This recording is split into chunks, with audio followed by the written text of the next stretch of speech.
Assalamualaikum warahmatullahi wabarakatuh. Sebelum memulakan perbincangan kita, sukacita ingin saya perkenalkan diri saya. Nama saya Nik Aina Bila binti Nik Ahmad Husyari dan saya lebih mesra dikenali dengan nama Nik. Seterusnya saya ingin kalian berdua memperkenalkan diri masing-masing. Mari kita bermula dengan sebelah kanan saya. Assalamualaikum warahmatullahi wabarakatuh. Nama saya Nurul Izzati binti Noli dan saya lebih mesra untuk dipanggil Izzati. Assalamualaikum warahmatullahi wabarakatuh. Nama saya Nur Putri Balkis binti Nur Hisham Syamsuri atau lebih dikenali sebagai Balkis. Baiklah, terima kasih. Tujuan kita berkumpul pada hari ini adalah untuk berdiskusi berkaitan topik yang wajar diketengahkan, iaitu penyelewengan akidah dalam kalangan umat Islam. Melalui topik ini, kita juga akan menyentuh perihal beberapa bentuk penyelewengan akidah, kaedah-kaedah yang boleh diambil untuk mengelakkan penyelewengan akidah serta usaha-usaha untuk mengukuhkan akidah umat Islam. Pertama sekali, apa itu penyelewengan akidah? Baiklah, berdasarkan Jabatan Kemajuan Islam Malaysia, JAKIM, mereka pakai istilah ajaran sesat dalam mengungkapkan penyelewengan akidah dan mendefinisikan ajaran sesat sebagai sebarang ajaran atau amalan yang dibawa oleh orang Islam ataupun orang bukan Islam yang didakwanya berdasarkan kepada ajaran Islam, tetapi sebenarnya ajaran atau amalan tersebut adalah berlawanan dengan akidah dan syariah Islam berdasarkan Al-Quran dan As-Sunnah. Menurut tafsir pimpinan Ar-Rahman di laman Sesawang Blogspot bertajuk Ajaran Sesat di Malaysia, Kesan Sosialisasi Terhadap Masyarakat dan Negara, beliau mengatakan bahawa orang-orang yang sesat ialah orang yang tidak berpengetahuan agama kerana tidak berusaha untuk mempelajarinya, atau orang yang berpengalaman agama yang tidak betul kerana dipelajari dengan tidak menurut peraturan dan jalan yang sebenar. Oleh yang demikian, perbincangan forum yang kita adakan pada hari ini juga bertujuan untuk memberi kita kesempatan untuk mendalami Islam sebagai langkah untuk mengelakkan kita daripada tergolong dalam kalangan orang-orang yang sesat. Baiklah, pertama sekali, bolehkah saudari Izzati menerangkan ataupun memberi contoh tentang bentuk penyelewengan akidah? Baiklah, terima kasih saudari moderator atas soalan yang menarik itu tadi. Hadirin yang dirahmati sekalian, penyelewengan merupakan suatu perkara yang sangat bahaya dan isu penyelewengan akidah dalam kalangan umat Islam di Malaysia bukanlah satu perkara yang baru, malah ianya merupakan isu yang telah wujud sejak sekian lama lagi. Salah satu bentuk penyelewengan ialah ajaran yang mengamalkan ajaran yang bercanggahan dengan Al-Quran dan As-Sunnah. Hadirin, isu penyelewengan akidah ini pernah berlaku secara terang-terangan di negara kita, menyimbau peristiwa yang menjadi fenomena di negara kita suatu ketika dulu, iaitu ajaran sesat Ayah Pin. Saudari moderator, pernahkah saudari mendengar tentang ajaran ini? Ya, saya pernah mendengar tentang ajaran Ayah Pin. Baiklah, bagaimana pula dengan saudari Balkis? Pernahkah saudari mendengar tentang ajaran ini? Saya juga pernah mendengar tentang ajaran tersebut. Baiklah, untuk pengetahuan saudari dan hadirin sekalian, ajaran ini telah diasaskan oleh Arifin Muhammad. Hadirin, persoalannya, mengapakah ajaran ini dilabel sebagai ajaran sesat? Secara dasarnya, ajaran ini dilabel sebagai ajaran sesat dan bercanggah dengan akidah Islam kerana intipati ajaran Ayah Pin ini sememangnya bercanggahan dengan Al-Quran dan As-Sunnah, di mana Arifin Muhammad iaitu pengasas ajaran Ayah Pin menyatakan bahawa setiap kali sembahyang hendaklah beriktikad kepada Ayah Pin dan menganggap Ayah Pin berada di hadapannya.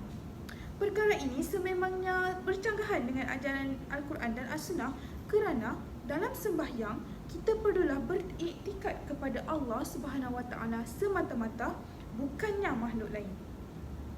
Hal ini juga telah diakui dalam syahadah umat Islam yang iaitu asyhadu an la ilaha illallah wa asyhadu anna Muhammadar Rasulullah, yang bermaksud aku bersaksi tiada Tuhan yang berhak disembah melainkan Allah dan aku bersaksi bahawa Nabi Muhammad itu pesuruh Allah. Maka elemen beriktikad kepada Ayah Pin dalam sembahyang sememangnya sesat dan boleh merosakkan akidah umat Islam. Hadirin sekalian, namun begitu, kita perlu bersyukur kerana kita bernasib baik ajaran ini tidak kekal lama di negara kita. Hal ini kerana perkara ini dapat dibendung kerana sifat proaktif dan kerjasama badan-badan dakwah dan kebajikan negara seperti Jabatan Agama Islam Negara, pihak polis dan pelbagai lagi. Oleh hal yang demikian, usaha-usaha sebegini perlulah dikekalkan dan dipertingkatkan agar isu penyelewengan akidah dalam negara kita dapat dibendung. Kembali ke saudari moderator. Terima kasih saudari Izzati. Benar sekali idea yang telah saudari kemukakan sebentar tadi. Baiklah, umat Islam sepatutnya tidak mudah terpedaya dengan ajaran-ajaran baru kerana perkara ini bukanlah perkara baru. Ajaran sesat telah muncul sejak zaman Nabi Muhammad SAW lagi dan semakin menjadi-jadi setelah kewafatan baginda dengan munculnya nabi-nabi palsu serta kaum-kaum yang murtad. Contoh yang boleh saya kongsikan adalah pada zaman Nabi Muhammad SAW lagi telah wujudnya satu ajaran sesat seperti ajaran yang dibawa oleh Maslamah bin Habib atau lebih dikenali dengan nama Musailamah Al-Kazzab, yang mana Musailamah itu sendiri membawa maksud si pembohong. Musailamah adalah seorang yang mengaku sebagai Nabi pada masa kerasulan Nabi Muhammad dan dia telah menyebarkan doktrinnya di Jazirah Arab. Pada masa yang sama, Musailamah mempelajari sihir dan menyatakannya sebagai mukjizat dan perkara ini telah menyebabkan orang-orang percaya bahawa dia juga merupakan seorang Nabi. Bukan itu sahaja, Musailamah juga menyatakan bahawa dirinya memperoleh wahyu daripada Allah Subhanahu Wa Taala dan menyatakan dirinya berbagi wahyu dengan Nabi Muhammad.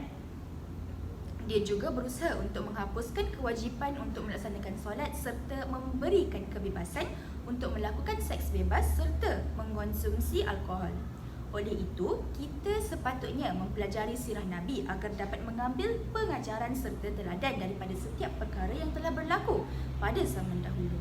Seterusnya, saudari Balkis. Okey, hadirin hadirat sekalian, seperti yang kita tahu, terdapat banyak bentuk penyelewengan terhadap akidah di Malaysia yang boleh membawa kepada kesyirikan, iaitu menduakan Allah Azza wa Jalla dengan yang lain. Bentuk ini lumrahnya dipanggil sebagai syirik besar dan diamalkan oleh orang yang dianggap wali, kepercayaan kepada dukun-dukun, pawang dan bomoh dalam rawatan tradisional, pemujaan kubur atau pembawa ilmu tertentu sama ada melalui menurun dan sebagainya, seperti mencampur adukkan akidah Islam dengan akidah Majusi, Nasrani yang melahirkan ajaran berbentuk batiniah seperti roh perawat bagi membantu pesakit atau menyelesaikan masalah mereka. Semua amalan yang dilakukan adalah amalan-amalan syirik yang boleh mengeluarkan seseorang daripada Islam. Bukan sahaja itu, perkara tersebut sangatlah dimurkai oleh Allah Subhanahu Wa Taala kerana telah menyekutukan Allah dengan benda lain. Firman Allah Subhanahu Wa Taala dalam surah An-Nisa ayat 48, A'udzubillahi minasyaitonirrajim. Innallaha la yaghfiru an yushraka bih wa yaghfiru ma duna dzalika liman yasha wa man yusyrik billahi faqad iftara itsman 'azima. Yang bermaksud, sesungguhnya Allah Subhanahu Wa Taala tidak akan mengampunkan dosa syirik mempersekutukannya dengan sesuatu apa jua dan akan mengampunkan dosa yang lain dari itu bagi sesiapa yang dikehendakinya menurut aturan syariatnya. Dan sesiapa yang mempersekutukan Allah Subhanahu Wa Taala dengan sesuatu yang lain, maka sesungguhnya ia telah melakukan dosa yang besar. Untuk pengetahuan hadirin hadirat sekalian, ramai yang tidak tahu bahawa terdapatnya syirik kecil atau dikenali sebagai syirik asbab yang sering diamalkan dalam masyarakat kita pada hari ini, dan secara tidak langsung kita juga pernah melakukannya. Syirik asbab ialah apa yang menyadarkan satu kesan terhadap sebab tertentu yang bersifat adat. Contohnya, kita selalu berpegang bahawa makanan adalah sebab kepada kekenyangan kita pada setiap hari dan bukan Allah yang mengenyangkannya. Sesungguhnya perkara ini dianggap sebagai perkara biasa dalam masyarakat kita pada hari ini. Bahkan ada pula yang menyokong tentang perbuatan tersebut. Sesungguhnya perkara ini boleh disamakan dengan syiriknya ahli falsafah dan ahli naturalis. Terima kasih saudari Balkis. Oleh itu, sebagai umat Islam, kita wajib menjauhkan diri kita daripada mengamalkan tradisi yang mampu membawa kesyirikan Contohnya, meminta kesembuhan daripada bomoh-bomoh yang menggunakan jin untuk merawat. Malah, kita sepatutnya meminta kesembuhan daripada Allah Subhanahu Wa Taala, kerana sesungguhnya Allah itu Asy-Syafi', iaitu yang Maha menyembuhkan. Caranya adalah dengan menelusuri kitab Allah yang bermukjizat, iaitu Al-Quran, kerana kalamullah ini merupakan penawar bagi setiap masalah jasmani dan rohani yang nyata. Dalam surah Al-Isra ayat 82, Allah Subhanahu Wa Taala berfirman, A'udzubillahi minasyaitonirrajim. Wa nuzzilu minal Qur'ani ma huwa shifaa'un wa rahmatul lil mu'minina wa la yuridu adh-dhalimina illa khasara. Ayat ini bermaksud, dan kami turunkan daripada Al-Quran suatu penawar bagi penyakit rohani dan jasmani dan rahmat bagi orang-orang yang beriman. Sadaqallahul azim. Ayat ini menerangkan dengan jelas bahawa Al-Quran itu mempunyai rahsia dan hikmah, dan salah satu daripadanya adalah sebagai penawar bagi setiap penyakit.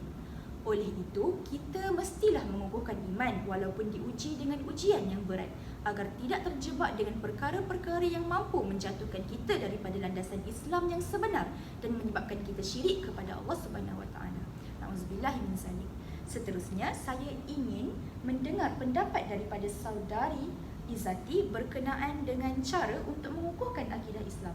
Silakan. Baiklah saudari, terima kasih atas soalan yang menarik itu tadi. Hadirin, setiap masalah pasti ada jalan penyelesaiannya. Seiring dengan masalah penyelewengan akidah dalam kalangan umat Islam di negara kita, pelbagai usaha yang boleh dilaksanakan bagi membendung masalah ini. Pada pendapat saya, antara cara yang boleh dijalankan ialah melalui pengukuhan pendidikan agama dalam diri individu melalui bimbingan ibu bapa. Ibu bapa perlulah memberikan pendidikan dan kesedaran berkaitan akidah Islam sejak daripada mereka kecil lagi. Hal ini bagi melindungi diri mereka daripada terjebak atau terjerumus dalam kancah penyelewengan akidah. Bukan itu sahaja, saudari Balkis, pernahkah saudari mendengar Al-Ummu Madrasatul Ula? Tidak pernah pula saudari. Baiklah, tidak mengapa saudari. Al-Ummu Madrasatul Ula ialah yang bermaksud ibu merupakan madrasah pertama bagi anak-anak mereka. Pada pendapat saudari moderator, adakah saudari bersetuju? Saya sangat bersetuju dengan pernyataan tersebut, saudari Izzati. Ya, baiklah. Benar sekali. Saya juga bersetuju. Hal ini kerana anak-anak yang baru lahir diibaratkan seperti kain putih. Maka ibu bapalah yang mencorakkan perilaku mereka. Ibu bapa perlulah mendidik anak-anak dengan cara memelihara akidah melalui penghayatan Al-Quran dan As-Sunnah serta mempraktikkannya. Seperti berpegang teguh dengan rukun Islam yang pertama, iaitu beriman kepada Allah. Hal ini bermakna ibu bapa perlu menegaskan bahawa hanya Allah Tuhan sekalian alam dan hanya Allah lah Tuhan yang wajib disembah dan bukannya makhluk lain. Secara tidak langsung, perkara ini dapat membentuk keimanan dan jati diri mereka sebagai seorang Muslim sejak mereka kecil lagi. Maka, mereka tidak mudah untuk ditipu atau terpengaruh dengan kepercayaan dan pegangan yang telah diterapkan dalam diri mereka. Hal ini jelas menunjukkan pengukuhan pendidikan agama melalui bimbingan ibu bapa sejak mereka kecil adalah penting bagi membentuk dasar jati diri seorang Muslim atau Muslimat yang soleh dalam diri anak-anak. Maka, penerapan pegangan dan ilmu agama bermula daripada rumah memainkan peranan yang besar dalam langkah pencegahan penyelewengan akidah. Di samping itu, pengukuhan pendidikan agama dalam diri individu melalui bimbingan ibu bapa membantu melahirkan masyarakat yang kuat dan bertakwa dan berpegang teguh dengan ajaran Islam.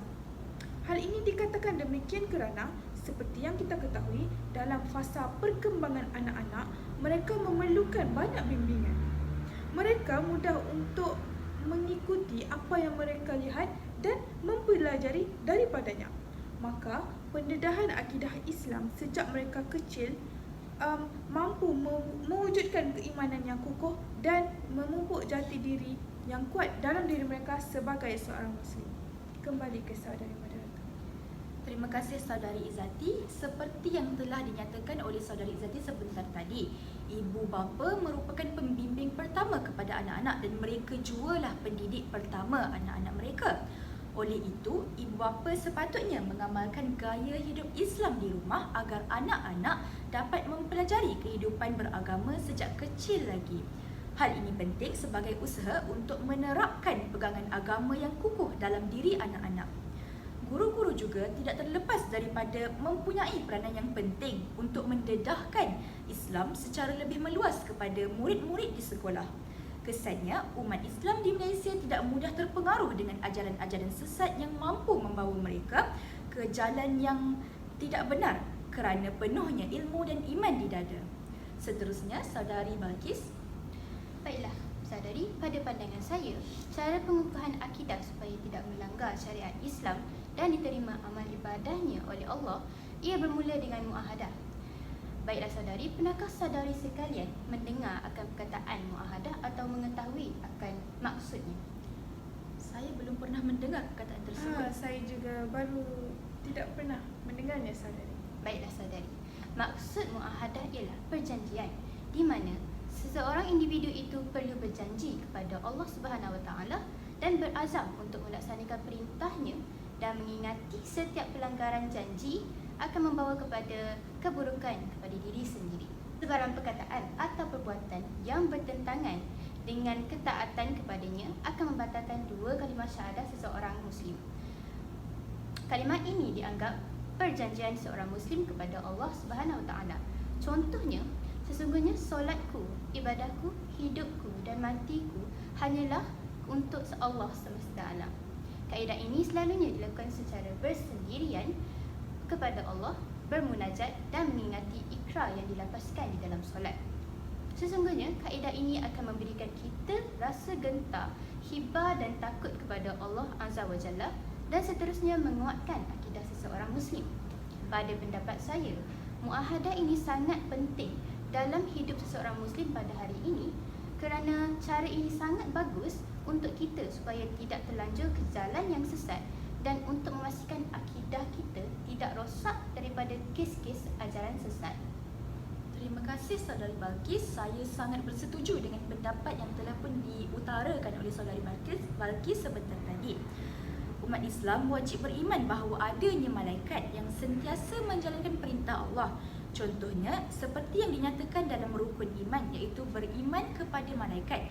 Dan malaikat yang ingin saya ketengahkan ialah malaikat Raqib dan malaikat Atid. Malaikat Raqib sentiasa mencatat amalan baik manusia, manakala malaikat Atid sentiasa mencatat amalan buruk kita.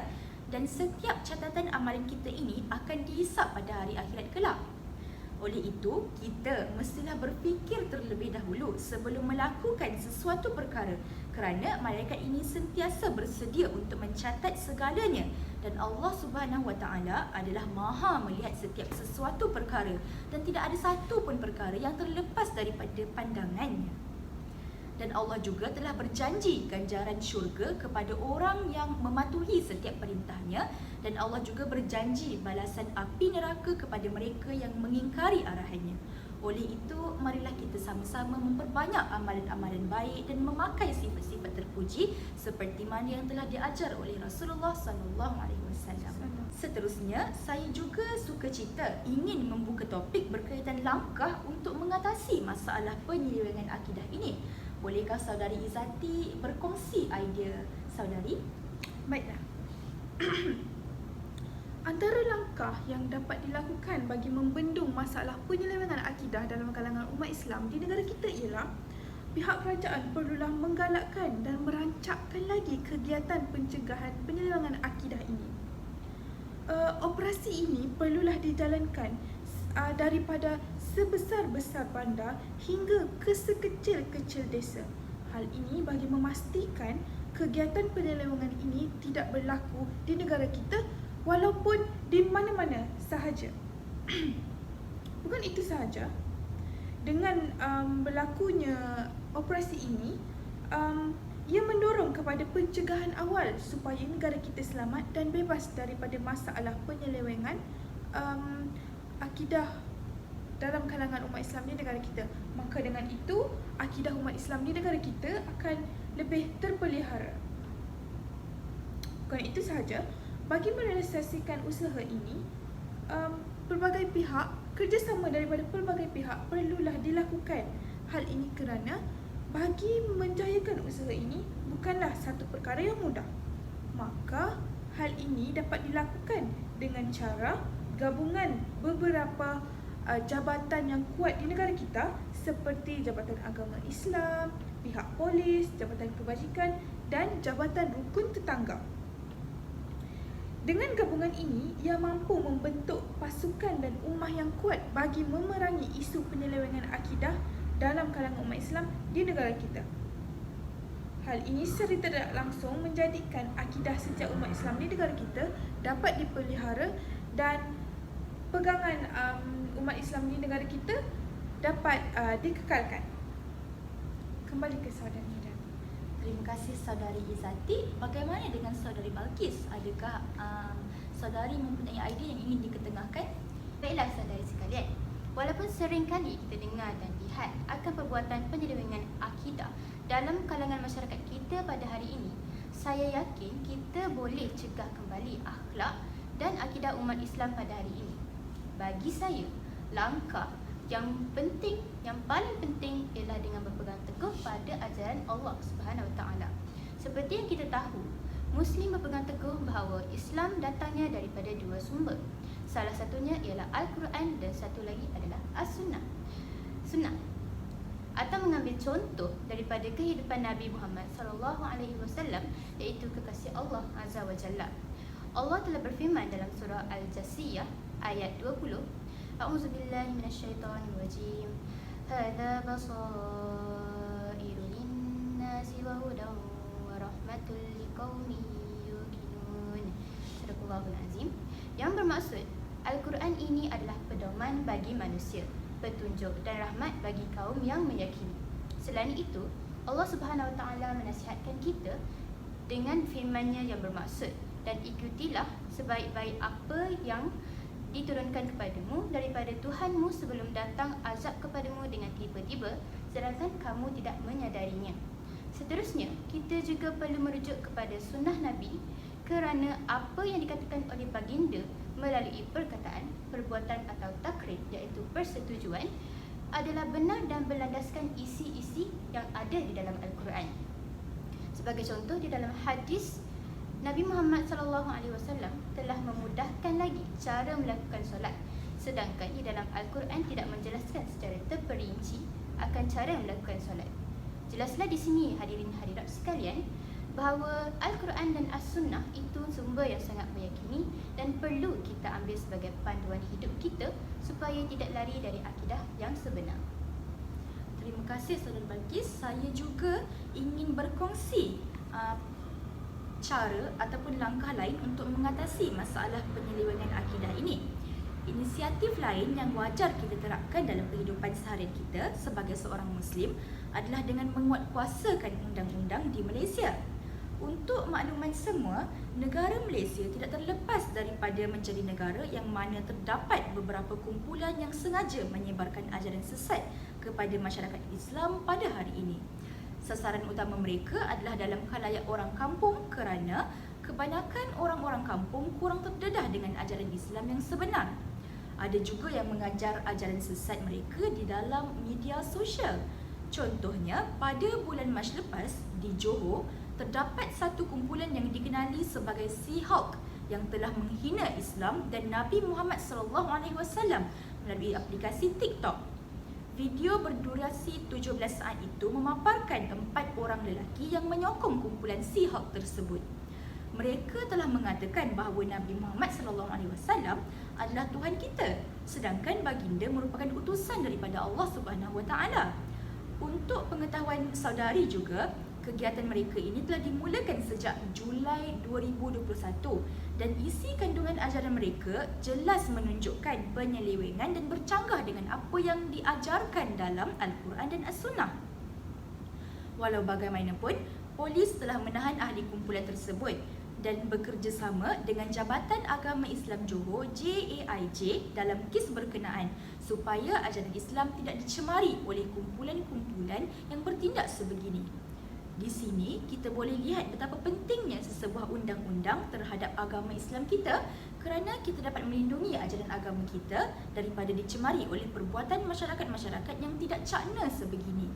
Malah, kita sebagai masyarakat Malaysia juga hendaklah bekerjasama dalam melindungi agama persekutuan kita iaitu agama Islam supaya kita dapat mengukuhkan lagi akidah Islam dalam diri kita. Oleh itu, sebagai kesimpulan daripada forum ataupun perbincangan yang telah kami adakan pada hari ini, umat Islam wajib berpegang teguh kepada dua perkara yang telah ditinggalkan oleh Rasulullah sallallahu alaihi wasallam iaitu Al-Quran dan As-Sunnah. Seperti mana yang dinyatakan dalam hadis Rasulullah iaitu taraktu fikum amrain lan tadillu ma tamassaktum bihima kitaballah wa sunnatan nabiyyi. Maksudnya, aku tinggalkan kepada kamu dua perkara iaitu Al-Quran dan As-Sunnah, dan selagi mana kamu berpegang dengan kedua perkara itu, kamu tidak akan sesat. Hadis riwayat Imam Malik. Hal ini sangat penting demi memastikan kita dapat menetapkan hati kita untuk sentiasa mematuhi segala kehendak syariat dan menjauhkan diri daripada segala perkara yang dilarang oleh Allah Subhanahu Wa Taala. Sebagai usaha, kita mestilah sentiasa berdoa dan memohon daripada Allah agar sentiasa dilindungi dan tidak terjatuh ke lembah kemungkaran yang akan menyebabkan Allah tidak redha dengan kita. Di kesempatan ini, saya ingin berkongsi satu doa yang sering diamalkan oleh Nabi Muhammad sallallahu alaihi wasallam iaitu Ya muqallibal qulub, tsabbit qalbi ala dinik. Doa tadi membawa erti, wahai zat yang maha membolak-balikkan hati, teguhkanlah hatiku di atas agamamu.